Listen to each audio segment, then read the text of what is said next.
মাস পাঁচেক আগে হলে দরজা খুলে বলতাম, আসুন একসঙ্গে এক কাপ চা খাই। কিন্তু এই ভার্চুয়াল দুনিয়ায় ম্যাডলি বাঙালি চ্যানেলের হাত ধরে বলতে পারি, সবাইকে নমস্কার, সবাইকে ওয়েলকাম। ভোর 4টের সময় আমাদের বাড়ির সামনের এই রাস্তাটা বড্ড শুনশান থাকে। পটুর ঘুম এমনিতেই কম, আর শরীর খারাপ থাকলে অনেক ভোরবেলা ওর ঘুম ভেঙে যায়। তখন মাঝে মাঝে এই রাস্তাটাকেও একটু ফাঁকা দেখার সুযোগ হয়ে ওঠে। সেটাও ক্যামেরাবন্দি করে রাখলাম আজকে। পটুর জন্য ব্রেকফাস্ট মানেই তো সেই ভাত, ডাল সিদ্ধ আর আলু সিদ্ধ, অল্প একটু ঘি দিয়ে ওকে খাইয়ে দেওয়া। ওর তো গ্লুটেন অ্যালার্জি আছে, আপনারা জানেনই। সে কারণে ওকে আর আমাদের মতো অন্যান্য ব্রেকফাস্টগুলো দিতে পারি না। কিন্তু একটু চেখে দেখে না, তা কিন্তু নয়, অল্প অল্প করে একটুখানি দিই, অভ্যাস হচ্ছে। আর ওর অ্যালার্জিটাও তো সে আমাদের ছোটোবেলার অ্যালার্জি সম্বন্ধে যে ধারণা ছিল, গায়ে চাকা চাকা বেরোবে, সেরকম নয়।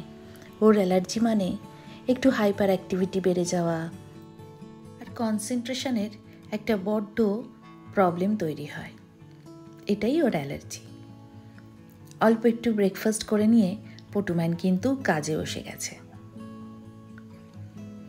যত অদরকারি জিনিস যেগুলো একটা ছোট্ট বাস্কেটে করে রাখা ছিল, সেইগুলো নিয়ে পটুম্যান বসে পড়েছে।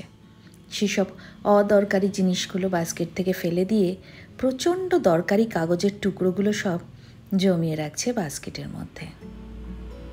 আমি দেখেছি বলে একটু মনক্ষুণ্ণও হয়েছে। তারপরে দেখলাম ছোট ছোট পাগুলো বাস্কেটের মধ্যে দিয়ে ওর মধ্যে ঢুকে যাওয়ার চেষ্টা করছে। হলো না দেখে খানিক চিন্তায়ও পড়ে গেল।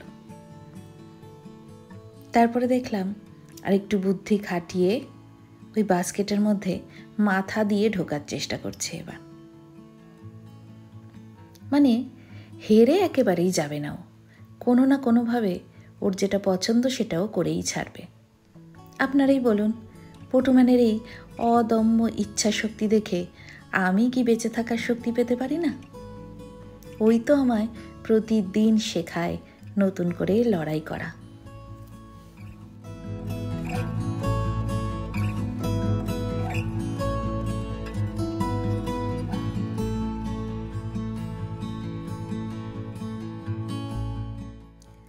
দাঁড়ান আপনাদেরকে দেখাই, আমার এই ছোট্ট একটা জবা গাছে কি বিশাল বড় একটা হলুদ রঙের উজ্জ্বল জবা ফুল ফুটে রয়েছে আজকে। দেখেই সকালবেলা মনটা একেবারে ভালো হয়ে গেল। আরও ভালো হয়ে যাচ্ছে আমার এই বোগেনভেলিয়াটা, যেটা একটা সময় খুব ফুল হতো, তারপরে বৃষ্টি নামার সঙ্গে সঙ্গে সমস্ত ফুল পাতা ঝরে গেছিল, সেটাতেও প্রচুর কুঁড়িয়ে এসছে। আজকে ফুলগুলো হালকা রঙের, কিন্তু একদিন খুব ডিপ কালারের ফুল হবে ওগুলোতে। এইসব দেখে মন ভালো করে এসে ঝট করে একটু চাউমিন বানিয়ে নিচ্ছি ব্রেকফাস্টের জন্য। তেলের মধ্যে পেঁয়াজ, কাঁচা লঙ্কা, ক্যাপসিকাম, বাঁধাকপি এগুলো সব একটু হালকা করে ভেজে নিচ্ছি। এই সবই হচ্ছে কিন্তু পটুম্যানের তদারকিতে। স্নান টান করে সে কিন্তু একেবারে রেডি। এরপর সারাটা দিন আমার সমস্ত কাজে তদারকি করবে পটুম্যান। আচ্ছা, এই যে অনেক বাঙালি বাড়িতে চাউমিন একটা ব্রেকফাস্ট আইটেম, এটা চাইনিজরা জানেন? তারাও বোধহয় ইম্যাজিন করতে পারবেন না যে শুধুমাত্র নুন, গোলমরিচ বা অল্প একটু মশলা দিয়েও একটা সুন্দর সুস্বাদু ব্রেকফাস্ট আইটেম বাঙালি বাড়িতে হয়, যেখানে না থাকে কোনো সয়া সস, টমেটো সস বা অন্যান্য সসের ছোঁয়া। শুধু একটু নুন দিলাম, আর ওই চাউমিনের মশলাটা যেটা আমি দেখিয়েছিলাম না একটা ভিডিওয়, সেটাই তো বানিয়ে রাখা থাকে, ওটাও দিয়ে দিলাম 2 চামচ মতো। তাতে হয় কি, ওই চাউমিনের একটা গন্ধ থাকে তো, সেটা একেবারে চলে যায়। এবার সবটা একটুখানি ভাজা ভাজা মতো করে নিলেই আমাদের ব্রেকফাস্ট আইটেমটা রেডি হয়ে যাবে। আজ পটুকেও একটুখানি চাউমিন দেওয়ার ইচ্ছা আছে। এমনিতেও ম্যাগিটা খেলেও চাউমিন কিন্তু একেবারেই খেতে চায় না। কিন্তু আজকে আমি যতক্ষণ রান্না করছিলাম সর্বক্ষণ পটু আমার পাশে দাঁড়িয়েছিল। হয়তো ওর খাওয়ার ইচ্ছা হয়েছে দেখে একটুখানি বাটি করে দিয়ে দেখি ও খায় কিনা।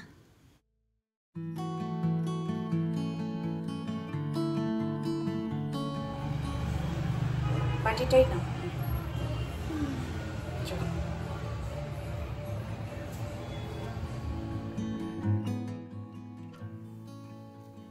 নিজে হাতেই রান্নাঘর থেকে নিজের দেনা পাওনাটা মিটিয়ে নিয়ে এসে বসেছে ডাইনিং টেবিলে। চামচটা একটু কায়দা করে ধরিয়ে দিলাম।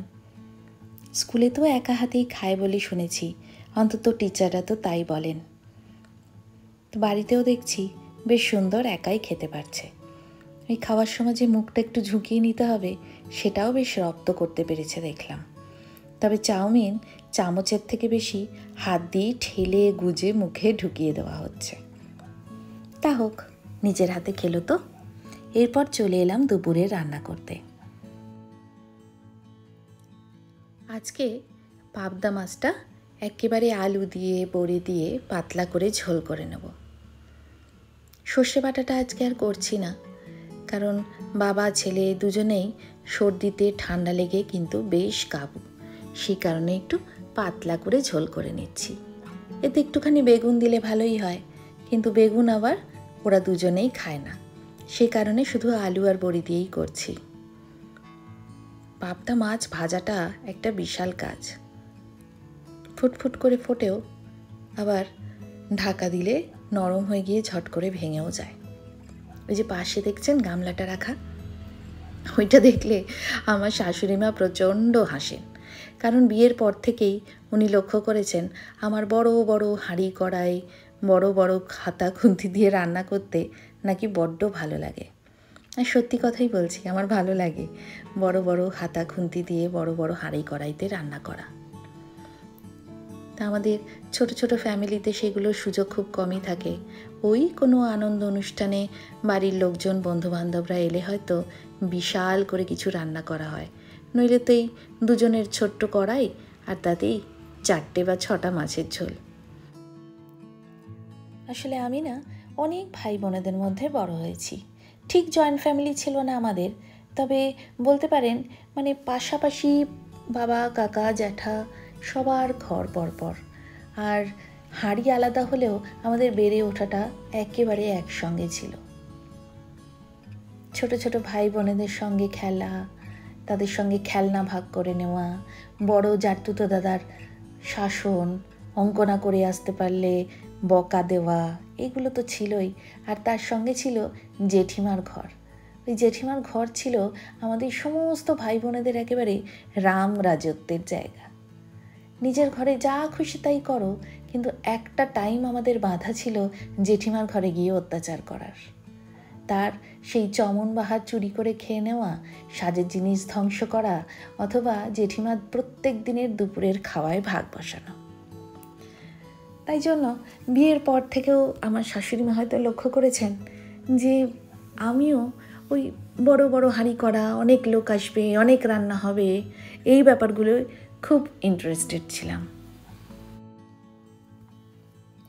তা খানিকটা পেয়েওছি আমি শ্বশুরবাড়িতে। জানেন, শ্বশুরবাড়িতে মানে বলতে গেলে লোক আমরা 4জনই, আমি, বাবা মা, ছন্দক, পটু তো তখনও হয়নি।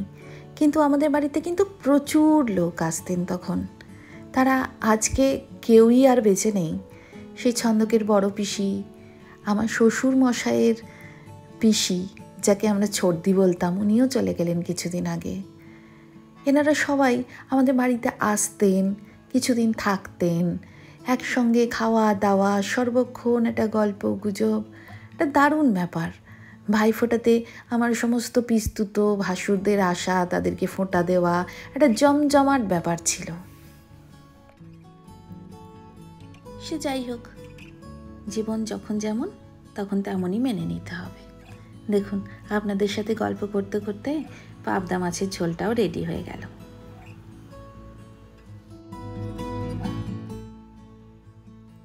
ঝোলটা ঢেলে রেখে চলে যাব আজকে একটু গাছের পরিচর্যায়। এই যে দেখুন আমার ঘরটা, আজকাল ব্যাঙ্গালোরে এত বৃষ্টি যে ঘরের ভিতর আর সেরমভাবে আলো ঢুকছে না। তাই যত ইনডোর প্ল্যান্ট ছিল আজকে সবগুলোকে নিয়ে গিয়ে বারান্দায় জানলার ধার ধরে বসিয়ে রেখেছি। এই গাছটা সে যে হনুমান এসেছিল না আমাদের বাড়িতে, আমরা যখন গোয়া গেছিলাম ভেঙে রেখে গেছিল, তবে এটা মরে যায়নি। দেখুন কি সুন্দর হয়ে উঠেছে, নতুন নতুন পাতাও বেরোচ্ছে। আর বাকি যে ইনডোর প্ল্যান্টগুলো ছিল, এই নানা ধরনের মানি প্ল্যান্ট, এগুলো, এই সাকুলেন্টটা নতুন, এটা ইনডোর ছিল না, এটা বাইরেই ছিল। তো এই মানি প্ল্যান্টের পাতাগুলোও দেখলাম একটুখানি ব্রাউন ব্রাউন হয়ে উঠছে, ভেতরে আলো পাচ্ছে না তো। আর এই স্নেক প্ল্যান্টটাও মস্ত বড় হয়েছে, বিশাল লম্বা, তবে এটারও কিন্তু শরীর আস্তে আস্তে খারাপ হয়ে যাচ্ছিল, একেবারে আলো পাচ্ছে না তো, কতদিন আর চালাতে পারে। সেই কারণে আজকে ভাবলাম এই স্নেক প্ল্যান্ট, জিজি প্ল্যান্ট যেগুলো ঘরের ভিতরে ছিল ওগুলোকেও একটু বারান্দায় নিয়ে আসি, কটা দিন থাকুক, একটু আলো পাক, আবার রোদ ঝলমলে দিন হলে ভেতরে নিয়ে যাব।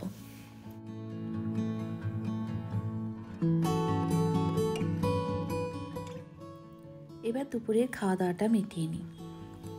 বেগুন ভাজা আর একটুখানি পাঁপড় মাইক্রোওয়েভে সেঁকে নিয়েছি, তার সঙ্গে পাতলা করে মসুর ডাল আর ওই পাবদা মাছের ঝোলটা, ব্যাস। এই সেই নবদ্বীপের ক্ষীর দই নিয়ে এলাম না মেলা থেকে, রোজ 1 চামচ করে খাই, শেষ হয়ে গেলে আবার কবে পাবো কে জানে। আর এই চাটনিটা শালিনীদের দেওয়া। এইগুলো খাওয়া দাওয়ার পরে লম্বা ভাত ঘুম দিয়ে এসছি। এবার সন্ধেবেলা ড্রয়িং রুমে একটু কর্পূর জ্বালিয়ে দিলাম। ওদিকে বাইরে শুরু হয়েছে ভীষণ বৃষ্টি, আর বৃষ্টি শুরু হলে আবার আমাদের বাড়ির ময়ূর ছানাটি একেবারেই ঘরের ভেতর থাকতে পারে না, বারান্দায় গিয়ে প্রচণ্ড ভালোবেসে বৃষ্টি দেখছে। কি জানি কি বোঝে বৃষ্টির, মনে মনে কি নামেই বা ডাকে ও বৃষ্টিকে। না জানি কতদিন এই সমস্ত কিছু আমাদের অজানাই থেকে যাবে। যাই হোক, ও যে আনন্দ করছে এটা দেখেই আমাদের আনন্দ।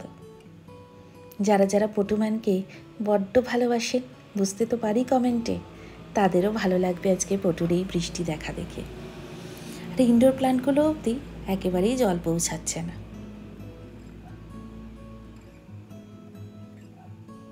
কিছুতেই ঘরে যাবে না, অনেকবার রিকোয়েস্ট করছি, ফিরে আসছে, তারপরে আবার চলে যাচ্ছে রেলিংয়ের দিকে। বৃষ্টিটা হচ্ছেও আজকে খুব জোরে, জানেন, একেবারেই ঝমঝম করে বৃষ্টি হচ্ছে।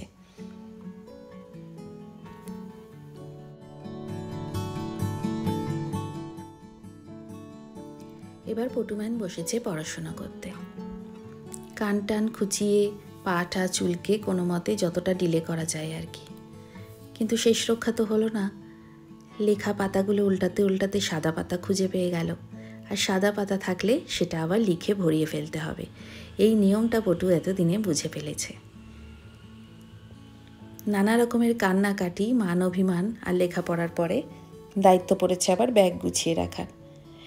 পেন্সিল, রাবার, পেন এগুলো সব তুলে চেনটা আটকে ফেলতে হবে। এই হচ্ছে পটুম্যানের নতুন দায়িত্ব। যাই হোক, দায়িত্ব কিন্তু বেশ মনোযোগ সহকারে পালন করেছেন উনি।